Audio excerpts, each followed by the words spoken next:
सरकार संत बाबा नरिंदर सिंह जी, संत बाबा बलविंदर सिंह जी वालों हर साल की तरह ब्रह्म ज्ञानी हठी तपी सेवा के पुंज संत बाबा निधान सिंह साहब जी की मिठी प्यारी याद दे विच सालाना जोड़ मेला मना रहे हैं। आओ, समा बड़ा सीमित है। दास ने तो बेनती की सी, बाबा जी ने हाज़री ला ली है। हुक्म होया 10 मिनट लाओ। मेरे बचना वल ध्यान देने की खेचल करियो। आपां सारे संत सरोवर ते इशनान करन वास्ते आए हैं। जदों संत सरोवर दे विच इशनान करन घरों चलीए उदों केवल ते केवल आपा होना चाहिए।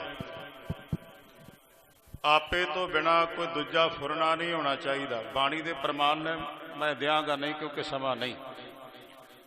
केवल ते केवल अपने मूल दे विच ध्यान होना चाहिए, क्योंकि संत दे सारे काम निर्माण हुंदे ने। संत जिहड़ा भी काम करदा उहदे विच मान नहीं करदा। संत दे सारे काम निर्माण हुंदे ने। सब तो पहला संत की काया निर्मल हुंदी है। क्यों? तन करके वो सेवा ते परोपकार करते हैं और बाणी करके वो सच ते पहरा देंदे ने, सच बोलते ने। बोलीए सच धर्म, झूठ ना बोलीए। सच भी कैसा बोलते ने जो धर्म नाल मिलिया होया सच होवे। और रब दे प्यारे दे मूँह दे विचों, मुख दे विचों आबसार वगदे रहिंदे ने, ब्रह्म विद्या दे अते नाम सिमरन दे। उन्हां आबसारां विच जल कीदा हुंदा है? अगम अगोचर प्रभु परमेश्वर दा। चंदन दे कोल केवल सुगंधी है और उस सुगंधी दे नाल भावें सारी बनास्पति नूं बसंत रुत विच सुगंधित कर सकदा है, पर वास नूं नहीं कर सकदा। वास भावें किन्ना लागे होवे, पर रब दे प्यारे जिहड़े कैसे चंद्र ने, वास वर्गे जिहड़े लोक ने ना, वास विच 5 दोष मन्ने ने। वास थोथा है, गंढा ने, शिलता ने, कुल घाती है ते उच्चा उच्चा होने का मान है। इधर वास वर्गा जिहदा जीवन है थोथा है, खाली है। इधरों गल सुनदा गुरु दी ते इधर कढ़ दिंदा है, असर कोई नहीं। गंढा जिहदे विच वर्ण आश्रम दीयां गंढा बणियां रहिंदियां, मैं उच्चा, मेरे वर्गी किसी दी जात नहीं। हालांकि गुरु साहब कहते ने जात का गर्भ ना करियो कोई, ब्रह्म बिंदे सो ब्राह्मण होई। जात का गर्भ ना कर मूर्ख गवारा, इस गर्भ ते चले बहुत विकारा। ईरखा रूपी शिलता ने बिना कारण तो रब दे प्यारे ने ईरखा करी जानी, निंदिया करी जानी, ये शिलता ने। और अपने आप को उच्चा मनता है, किसी को गिणदा मिथदा ही नहीं। आप ना बदे, किसी को मिथदा ही नहीं भी कोई होर भी है। किसी ना बदा आप अहंकारी, अहंकारी बंदा किसी को मिथदा ही नहीं भी भी है। और कुल घाती है, अपनी कुल का नाश कर लेंदा। जिथे आप डुबदा है कुल नूं भी नाश कर लेंदा है। पर रब दे प्यारे जिहड़े ने उन्हां दी शरण विच, उन्हां दे आके पास सेवा करन वाला ऐसा पुरुष भी पहुंच जावे ते उहनूं भगती रूपी संगंधी वाला बना दिंदे ने। भगती दी संगंधी दे सहित कर दिंदे ने। और सदीप काल जुड़न वाले संत ने ते झड़ जाण वाले कच्चे असंत हुंदे ने। झड़ झड़ पवंदे कच्चे बिरही जिन्ना कार ना आई। संत सरोवर विच इशनान करन दा की फल है? भव सागर तो तर जाईदा है। जम्मण मरण दा गेड़ मिट जांदा है। पिंगले पहाड़ियां चढ़ जांदे ने। मूर्ख चतुर सियाणे बन जांदे ने।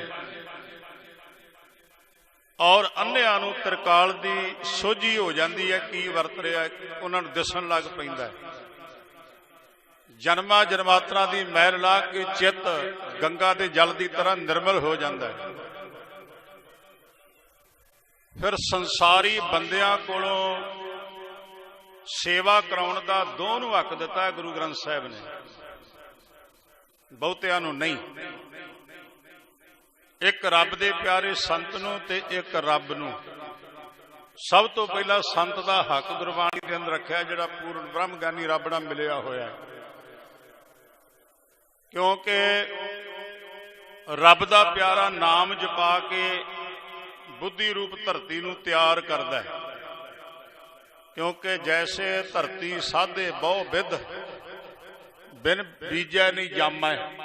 ਧਰਤੀ ਨੂੰ ਵਾਹੀ ਜਾਓ, ਬੀਜ ਨਾ ਬੀਜੋਗੇ ਤੇ ਕੋਈ ਵਿੱਚ ਪੈਦਾ ਹੋਣ ਵਾਲੀ ਫਸਲ ਪੈਦਾ ਨਹੀਂ ਹੋ ਸਕਦੀ। ਰੱਬ ਦੇ ਪਿਆਰੇ ਨੂੰ ਅਧਿਕਾਰ ਇਸ ਕਰਕੇ ਦਿੱਤਾ ਹੈ, ਸਭ ਤੋਂ ਪਹਿਲਾਂ ਕਿ ਉਹ ਨਾਮ ਜਪਾਉਂਦਾ ਹੈ। ਕਬੀਰ ਸੇਵਾ ਕੋ ਦੋਏ ਭਲੇ, ਏਕ ਸੰਤ ਇੱਕ ਰਾਮ। ਪਹਿਲਾਂ ਸੰਤ ਦਾ ਬਚਨ ਆਖਿਆ, ਕਿਉਂਕਿ ਰੱਬ ਦਾ ਪਿਆਰਾ ਪਹਿਲਾਂ ਜਗਿਆਸੂ ਦੀ ਬੁੱਧੀ ਰੂਪ ਧਰਤੀ ਨੂੰ ਤਿਆਰ ਕਰਦਾ ਹੈ। ਜਦੋਂ ਧਰਤੀ ਤਿਆਰ ਹੋ ਜਾਂਦੀ ਹੈ, ਉਹਦੇ ਵਿੱਚ ਨਾਮ ਬੀਜ ਬੀਜਦਾ ਹੈ। ਖੇਤੀ ਬੀਜਣ ਤੋਂ ਬਾਅਦ ਅਸੀਂ ਵਾੜ ਕਰਦੇ ਹਾਂ। ਗੁਰੂ ਨੇ ਕਿਹਾ ਰੱਖ ਗਰੀਬੀ ਵੇਸ਼, ਇਹ ਵਾੜ ਕਰਦੇ ਆ ਗੁਰੂ ਕੇ ਪਿਆਰੇ। ਗੁਰੂ ਦੇ ਪਿਆਰੇ ਨਾਲ ਮਿਲ ਕੇ ਗੁਰਸਿੱਖ ਜਿਹੜੇ ਨੇ। ਫਿਰ ਡੰਗਰਾਂ ਤੋਂ ਬਚਾਉਣੀ ਪੈਂਦੀ ਹੈ ਖੇਤੀ, ਸੂਰਾਂ ਤੋਂ, ਪਸ਼ੂਆਂ ਤੋਂ, ਬਿਮਾਰੀਆਂ ਤੋਂ। ਰੱਬ ਦੇ ਪਿਆਰੇ ਇਹਨਾਂ ਡੰਗਰਾਂ ਤੋਂ ਬਚਾਉਣ ਦੇ ਵਾਸਤੇ ਸੇਵਾ ਵਿੱਚ ਲਾਉਂਦੇ ਨੇ, ਕਿਉਂਕਿ ਸੇਵਾ ਤੇ ਸਿਮਰਨ ਇੱਕ ਸਿੱਕੇ ਦੇ ਦੋ ਪਾਸੇ ਨੇ, ਅਸੀਂ ਵੱਖਰਾ ਨਹੀਂ ਕਰ ਸਕਦੇ। ਕਿਉਂਕਿ ਸਿਮਰਨ ਦੇ ਨਾਲ ਸੇਵਾ ਜ਼ਰੂਰ ਕਿਉਂ ਹੈ?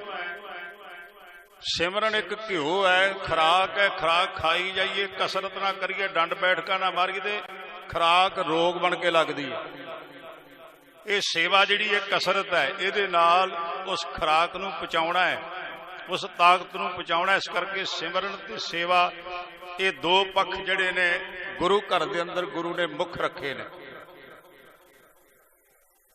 ਔਰ ਰੱਬ ਦਾ ਪਿਆਰਾ ਫਿਰ ਜਿਸ ਜਗਿਆਸੂ ਨੂੰ ਨਾਮ ਵਿੱਚ ਲਾ ਦਿੰਦਾ ਨਾ, ਉਸ ਜਗਿਆਸੂ ਰੂਪ ਕਿਸਾਨ ਨੂੰ ਫਿਰ ਰੱਬ ਮੁਕਤੀ ਰੂਪੀ ਦਮੜੇ ਦਿੰਦਾ ਹੈ, ਫਿਰ ਮੁਕਤੀ ਰੂਪੀ ਮਾਇਆ ਦਿੰਦਾ ਹੈ। ਪਹਿਲਾਂ ਨਾਮ ਜਪਣਾ ਪੈਂਦਾ, ਫਿਰ ਇਹ ਫਲ ਮਿਲਦਾ। ਤਾਂ ਰੱਬ ਦੇ ਪਿਆਰੇ ਨੂੰ ਪਹਿਲ ਦਿੱਤੀ ਹੈ। ਜਦੋਂ ਅਵਸਥਾ ਉੱਚੀ ਚਲੀ ਜਾਵੇ, ਫਿਰ ਤਾਂ ਲੋਕ ਪੁੱਛਦੇ ਨੇ ਤੇਰੀ ਮੋਹ ਦੀ ਨੀਂਦ ਕਿੱਥੇ ਚਲੇ ਗਈ, ਜਿਹੜੀ ਸਾਰਿਆਂ ਨੂੰ ਸਤਾਉਂਦੀ ਹੈ। ਤੇਰੀ ਅਵਿਦਿਆ ਦੀ ਨੀਂਦ ਕਿੱਥੇ ਚਲੇ ਗਈ, ਜੋ ਤੂੰ ਅਵਿਦਿਆ ਦੀ ਨੀਂਦ ਵਿੱਚ ਸੁੱਤਾ ਰਹਿੰਦਾ ਸਾਂ। ਤਮੋ ਗੁਣ ਦਾ ਪੁੱਤਰ ਆਲਸ, ਜਿਹੜਾ ਸਾਰਿਆਂ ਦੀ ਧੌਣ ਤੇ ਗੋਡਾ ਰੱਖਦਾ ਹੈ, ਉਹ ਹੁਣ ਤੇਰਾ ਕਿੱਥੇ ਚਲੇ ਗਿਆ ਹੈ।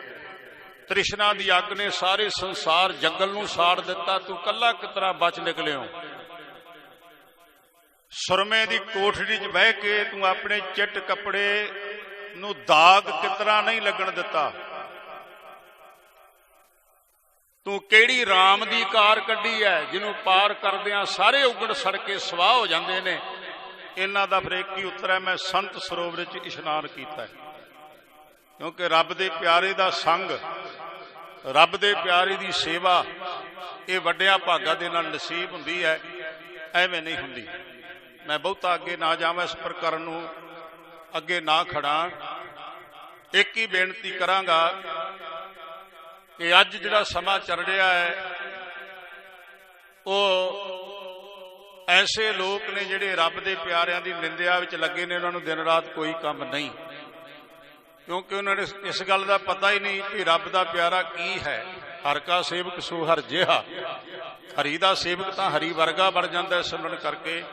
ਜਿਨ੍ਹਾਂ ਮਹਾਂਪੁਰਖਾਂ ਦੀ ਯਾਦ ਵਿੱਚ ਜੁੜ ਬੈਠੇ ਹੋ, 2 ਮਿੰਟ ਮੈਂ ਤੁਹਾਡੇ ਨਾਲ ਬਚਨ ਸਾਂਝਾ ਕਰਾਂਗਾ। ਮਹਾਂਪੁਰਖ ਸੁਣਾ ਗਏ ਨੇ 42 ਦੀ ਯਾਤਰਾ। ਜਦੋਂ ਪੈਦਲ ਬਾਬਾ ਸੋਹਣ ਸਿੰਘ ਸਾਹਿਬ ਜੀ ਆਏ ਸੀ, ਤੇ ਜਿਤਨਾ ਬਾਬਾ ਜੀ ਇੱਥੋਂ ਰਸਤ ਲੈ ਕੇ ਬੰਦੇ ਘਾਟ ਪੜਾ ਤੇ ਤੁਰਨ ਲੱਗਿਆ, ਅੱਗੋਂ ਬਾਬਾ ਜੀ ਉਧਰੋਂ ਤੁਰ ਪਏ। ਬਾਬਾ ਦਇਆ ਸਿੰਘ ਸਾਹਿਬ ਜੀ ਦੱਸਦੇ, ਕਿਉਂਕਿ ਮੈਂ ਬਚਪਨ ਤੋਂ ਮਹਾਂਪੁਰਖਾਂ ਦੇ ਨਾਲ ਰਿਹਾ ਹਾਂ, ਬਾਬਾ ਸੋਹਣ ਸਿੰਘ ਦੇ ਟਾਈਮ ਵੀ ਰਿਹਾ ਛੋਟਾ ਹੁੰਦਿਆਂ, ਔਰ ਬਾਬਾ ਦਇਆ ਸਿੰਘ ਨਾਲ 42 ਸਾਲ ਉਹਦਾ ਜਹੇਦਾਰੀ ਕੀਤੀ ਹੈ, 42 ਸਾਲ ਦਾਸ ਨਾਲ ਰਿਹਾ ਹੈ। ਔਰ ਦਾਸ ਨੇ ਬਾਬਾ ਦਇਆ ਸਿੰਘ ਜੀ ਦਾ ਜੀਵਨ ਲਿਖਣਾ ਵੀ ਸ਼ੁਰੂ ਕੀਤਾ ਹੈ। ਤਕਰੀਬਨ ਲਿਖਿਆ ਗਿਆ ਹੈ ਮਹਾਂਪੁਰਖਾਂ ਵੱਲੋਂ, ਤਖਤ ਸਾਹਿਬਾਲਾ ਵੱਲੋਂ ਸੰਦੇਸ਼ ਜਿਹੜੇ ਲਿਖਣੇ ਨੇ ਉਹ ਲੈਣ ਆਇਆ ਸੀ। ਸੰਤ ਬਾਬਾ ਨਰਿੰਦਰ ਸਿੰਘ ਜੀ, ਸੰਤ ਬਾਬਾ ਬਲਵਿੰਦਰ ਸਿੰਘ ਜੀ ਵੱਲੋਂ ਵੀ ਉਹ ਸੰਦੇਸ਼ ਖੜਨਾ ਸੀ। ਇਸ ਕਰਕੇ ਉਹ ਮੋਹਰ ਲਵਾਉਣੀ, ਸਾਈਨ ਕਰਾਉਣੇ ਸੀ ਤੇ ਬਾਬਾ ਜੀ ਕਹਿਣ ਲੱਗੇ ਨਾਲ ਚੱਲੋ ਤੇ ਉਹ ਵੀ ਕਰਵਾ ਲਿਆਇਓ। ਉਹਦੇ ਵਿੱਚ ਬਹੁਤ ਵੱਡਾ ਮਹਾਂਪੁਰਖਾਂ ਦਾ ਜੀਵਨ ਹੈ, ਬੜੇ ਅਮੋਲਕ ਬਚਨ ਨੇ। ਉਹ ਕਥਾਵਾਚਕਾਂ ਨੂੰ ਵੀ ਕਾਫੀ ਮਦਦ ਕਰੇਗਾ।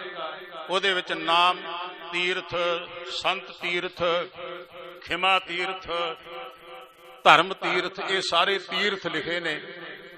ਇਹ ਇੱਕ ਚੰਗੀ ਦਾਸ ਨੇ ਖੋਜ ਕਰਨ ਦਾ ਚਾਰਾ ਕੀਤਾ, ਫਿਰ ਮਹਾਂਪੁਰਖਾਂ ਨੇ ਆਪ ਹੀ ਕਿਰਪਾ ਕੀਤੀ, ਜੋ ਦੱਸਦੇ ਰਹੇ ਉਹ ਮੈਂ ਖਜ਼ਾਨਾ ਇਕੱਠਾ ਕਰਦਾ ਰਿਹਾ।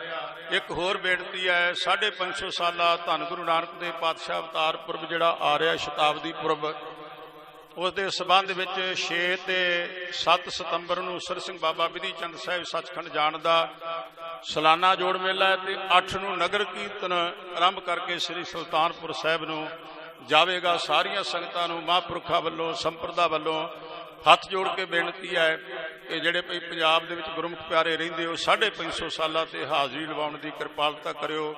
ਹੋਈਆਂ ਭੁੱਲਾਂ ਚੁੱਕਾਂ ਦੀ ਮਾਫੀ, ਹਾਜ਼ਰੀ ਪ੍ਰਵਾਨ ਕਰਿਓ। ਆਖੋ ਜੀ ਵਾਹਿਗੁਰੂ ਜੀ ਕਾ ਖਾਲਸਾ, ਵਾਹਿਗੁਰੂ ਜੀ ਕੀ ਫਤਿਹ। ਵਾਹਿਗੁਰੂ ਜੀ ਕਾ ਖਾਲਸਾ, ਵਾਹਿਗੁਰੂ ਜੀ ਕੀ ਫਤਿਹ। ਬਹੁਤ ਬਹੁਤ ਧੰਨਵਾਦ ਭਾਈ ਸਾਹਿਬ ਜੀ ਦਾ।